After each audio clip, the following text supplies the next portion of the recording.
মনের মধ্যে কুফরি ভাব আসলে তখন করণীয় কি?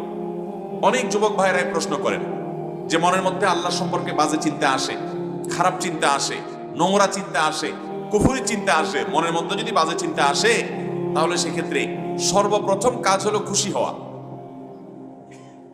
চিন্তা আসছে কুফরির, আপনি হবেন খুশি। ব্যাপার কি?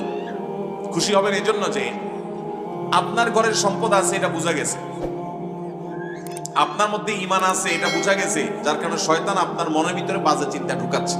যে বেঈমান, যে অমুসলমান, ওর জিজ্ঞেস করে দেখেন, ওর মনে বাজে চিন্তা ঢুকে না, কারণ ওর ভিতরে ঈমানই নেই। শয়তান যে ঈমানদার, তার মনের ভিতরে কুফরি, আল্লাহ সম্পর্কে বাজে চিন্তা, খোঁচাখুচি এগুলা করে। এগুলা করার উদ্দেশ্য হলো আপনার ঈমানকে দুর্বল করতে চায়। নবী করিম সাল্লাল্লাহু আলাইহি ওয়াসাল্লামের কাছে ঠিক এই প্রশ্ন নিয়ে একজন সাহাবী আসছেন, ইয়া রাসূলুল্লাহ, আল্লাহ সম্পর্কে আমার মনে বাজে চিন্তা আসে।